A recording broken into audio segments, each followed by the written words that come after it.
Matahari pagi menyorot melalui jendela besar rumah mewah itu, menyoroti ruangan yang tertata rapi dengan sentuhan elegan. Raka duduk di meja makan, menikmati kopi hitamnya sambil membaca koran bisnis. Di seberangnya, istrinya, Nadia, tengah menyuapi putra pertama mereka, Arka, yang baru berusia beberapa bulan. Ayah lihat ini, Arka makin pintar makan kan? Nadia tersenyum manis sambil mengelap bibir bayi mereka yang belepotan bubur. Raka mengalihkan pandangannya dari koran dan tersenyum kecil. Iya, dia semakin besar dan aktif. Di dalam hatinya, Raka merasa puas dengan hidupnya. Sebagai seorang pengusaha sukses, ia memiliki segalanya. Harta, rumah mewah, dan istri yang cantik. Namun, yang paling membahagiakannya adalah kehadiran Arka. Setelah bertahun-tahun menanti, akhirnya ia bisa merasakan bagaimana menjadi seorang ayah. Tepat saat itu, suara bel pintu berbunyi. Seorang pria tinggi dengan wajah ramah masuk tanpa menunggu diundang. Ia adalah Rio, sahabat Raka sejak kecil yang sudah dianggap sebagai keluarga sendiri. Hei, aku masuk ya? Rio berseru riang langsung berjalan menuju ruang makan. Kamu ini ya, selalu datang tanpa memberitahu. Raka tertawa kecil sambil menjabat tangan sahabatnya. Kalau aku kasih tahu dulu, pasti kamu bakal sibuk. Makanya aku langsung datang biar bisa ketemu Arka. Rio menjawab santai sambil menghampiri Nadia dan bayi kecil itu. Hei, nak, lihat siapa yang datang. Rio dengan penuh semangat menggendong Arka dari tangan Nadia, membuat bayi itu tertawa kecil. Wah, kamu makin gemuk ya? Nadia tersenyum melihat kedekatan Rio dengan bayinya. Arka selalu anteng kalau digendong Om Rio. Mungkin karena udah terbiasa ya? Raka ikut tertawa. Rio memang sudah seperti saudara baginya. Mereka tumbuh bersama sejak kecil melalui banyak hal bersama, bahkan membangun bisnis masing-masing di bidang yang berbeda. Meski sama-sama sukses, Rio sering datang ke rumah Raka menghabiskan waktu bersama keluarganya. Ia bukan hanya sahabat bagi Raka, tapi juga sudah sangat dekat dengan Nadia. Ngomong-ngomong, Nadia, kapan terakhir kali kita main tenis? Aku rasa aku mulai kalah gesit dibanding kamu. Rio bercanda sambil menatap Nadia. Nadia terkekeh. Sudah lama sih. Tapi jangan salah, aku masih bisa mengalahkanmu kapan saja. Raka menyaksikan interaksi mereka dengan senyum tipis. Ia selalu merasa beruntung memiliki dua orang yang begitu dekat dalam hidupnya. Sahabat terbaik dan istri yang sangat ia cintai. Hubungan mereka bertiga selalu terasa nyaman, tanpa rasa canggung atau kecemburuan. Namun belakangan ini, ada sesuatu yang terasa sedikit berbeda. Beberapa bulan setelah kelahiran Arka, Raka mulai menyadari perubahan kecil dalam dinamika mereka. Dulu, Rio sering datang untuk menghabiskan waktu dengan Raka, berbicara tentang bisnis, atau sekadar berbagi cerita masa lalu. Tapi belakangan, Raka menyadari bahwa kunjungan Rio lebih sering terjadi saat dirinya sedang tidak di rumah. Awalnya ia menganggap itu hanya kebetulan. Rio memang dekat dengan Nadia dan mereka sering mengobrol tentang berbagai hal. Namun lama-kelamaan ada hal-hal yang terasa aneh. Suatu hari Raka pulang lebih awal dari kantor tanpa memberitahu siapapun. Begitu memasuki rumah, ia mendengar suara tawa dari ruang tamu. Lihat kamu sekarang, Rio. Masih saja suka bercanda seperti dulu. Suara Nadia terdengar riang. Haha, dan kamu masih sama seperti dulu juga, Nadia. Tapi lebih anggun sekarang, sahut Rio dengan nada hangat. Raka berhenti sejenak di balik dinding, mendengarkan percakapan mereka. Memang tidak ada yang terdengar mencurigakan, tetapi cara mereka tertawa bersama terdengar terlalu nyaman. Ia akhirnya berjalan masuk, pura-pura tidak tahu apa-apa. Hei, kalian ngapain di sini? Rio menoleh dan tersenyum. Ah, Raka, aku cuma mampir sebentar. Nadia tadi bilang Arka rewel, jadi aku datang lihat. Raka mengangguk, meskipun dalam hatinya ada perasaan tidak nyaman yang mulai muncul. Nadia tampak sedikit terkejut dengan kedatangannya, meski hanya sesaat. Sejak hari itu, Raka mulai lebih memperhatikan bagaimana Nadia dan Rio berinteraksi. Ia memperhatikan bagaimana Nadia tertawa lebih lepas saat bersama Rio. Bagaimana Rio tampak begitu nyaman menggendong Arka, bahkan lebih dari seorang om bagi bayi itu. Namun Raka menepis pikirannya. Ia tidak ingin menjadi suami yang paranoid atau menuduh tanpa bukti. Rio adalah sahabatnya sejak kecil, dan Nadia adalah wanita yang ia percaya sepenuh hati. Tidak mungkin ada sesuatu di antara mereka. Tapi kecurigaannya semakin menguat ketika suatu malam, saat Nadia tertidur di sampingnya, Raka diam-diam membuka ponsel istrinya. Ia bukan tipe suami yang suka memeriksa privasi pasangannya, tapi ada dorongan kuat dalam hatinya untuk mencari tahu. Saat membuka galeri foto, Raka menemukan sesuatu yang membuat napasnya tertahan. Ada banyak foto Nadia dan Rio bersama. Beberapa di antaranya saat mereka berdua di rumah saat Raka tidak ada. Tapi yang paling membuat dadanya berdebar kencang adalah satu foto Rio yang sedang menggendong Arka dengan ekspresi penuh kebanggaan, seperti seorang ayah dengan anaknya sendiri. Tiba-tiba semua yang selama ini tidak ingin ia pikirkan mulai terhubung di kepalanya. Kemiripan Arka dengan Rio, kunjungan Rio yang semakin sering, tawa Nadia yang terasa terlalu akrab saat bersama Rio, ekspresi bangga Rio saat menatap bayi itu. Jantung Raka berdetak semakin cepat. Apakah mungkin Arka bukan anaknya? Malam itu, ia tidak bisa tidur. Tatapannya kosong menatap langit-langit kamar, sementara Nadia tertidur nyenyak di sampingnya. Hidupnya yang selama ini terasa sempurna, tiba-tiba terasa rapuh. Dan ia tahu, cepat atau lambat, ia harus mencari tahu kebenaran. Raka tidak bisa tidur malam itu. Pikirannya dipenuhi dengan berbagai kemungkinan yang semakin membuat hatinya gelisah. Ia menatap Nadia yang tertidur di sampingnya. Wajahnya terlihat begitu damai, seakan tak ada beban. Namun bagi Raka, dunia yang ia bangun dengan penuh cinta mulai terasa runtuh. Ia bangkit dari tempat tidur dan berjalan menuju jendela besar di kamar mereka. Tangannya mengepal, rahangnya mengeras. Ia mencoba menyangkal pikiran buruk yang berputar di kepalanya, tetapi foto-foto yang ia lihat di ponsel Nadia terus menghantuinya. Arka, bayi yang selama ini ia anggap sebagai darah dagingnya sendiri, memiliki wajah yang lebih mirip Rio daripada dirinya. Aku harus memastikan, gumamnya dalam hati. Keesokan harinya, Raka mencari cara untuk melakukan tes DNA tanpa sepengetahuan Nadia. Ia tidak ingin bertindak gegabah atau menuduh tanpa bukti kuat. Ia ingin tahu kebenarannya dengan pasti sebelum mengambil langkah lebih jauh. Em, Beberapa hari kemudian, ia berhasil mendapatkan sampel rambut Arka dan menghubungi seorang dokter kepercayaannya untuk melakukan tes DNA secara diam-diam. Setiap detik yang berlalu terasa begitu menyiksa baginya. Selama beberapa hari, ia tetap berusaha bersikap normal di depan Nadia dan Rio. Ia masih tersenyum, masih bermain dengan Arka, dan tetap berbincang dengan Rio seolah tidak ada yang terjadi. Namun dalam hatinya, kemarahan dan kecemasan terus membuncah. Akhirnya, setelah hampir seminggu, hasil tes DNA itu tiba. Dengan tangan sedikit gemetar, Raka membuka amplop tersebut. Pandangannya tertuju pada satu baris kalimat yang membuat tubuhnya lemas ketika. Hasil tes menunjukkan bahwa subjek tidak memiliki hubungan biologis dengan anak Arka. Lututnya hampir goyah. Hatinya terasa hancur berkeping-keping. Ia membiarkan kertas itu jatuh ke meja sementara pikirannya kosong. Arka bukan anaknya. Ia menghela napas panjang, mencoba mengendalikan emosinya. Napasnya berat, tangannya mengepal. Perasaan dikhianati menguasai dirinya. Nadia, wanita yang selama ini ia percaya sepenuh hati, telah mengkhianatinya dengan sahabatnya sendiri.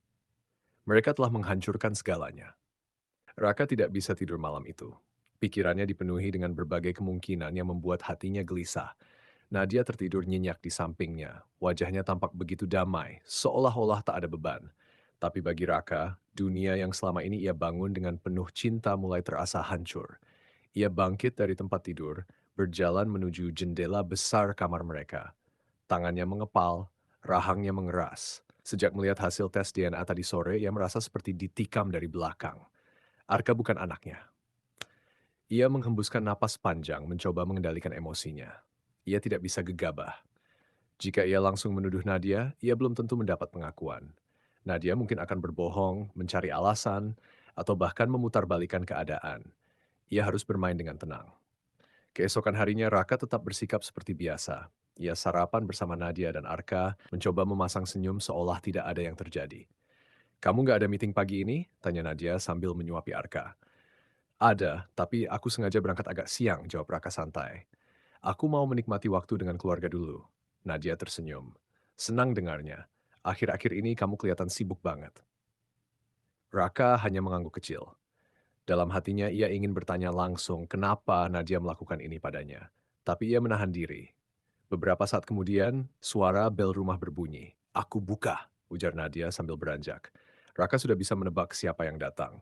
Dan benar saja, Rio melangkah masuk dengan senyum lebarnya. Hey bro! Rio menepuk bahu Raka santai sebelum menghampiri Arka. Lihat nih si kecil makin gede aja. Arka tertawa kecil saat Rio menggendongnya.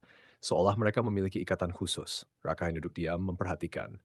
Ia mulai sadar betapa akrabnya Rio dan Arka. Kedekatan itu tidak wajar. Sibuk, Rak? Tanya Rio sambil tetap bermain dengan Arka. Nggak juga, lagi santai di rumah, jawab Raka, matanya tetap mengamati setiap gerak-gerik Rio.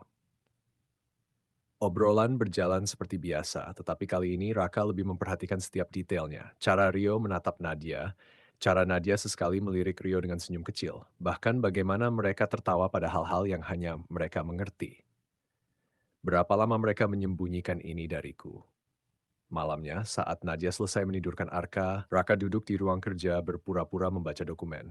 Saat Nadia masuk, Raka menutup mapnya dan menatap istrinya dengan tatapan yang sulit ditebak.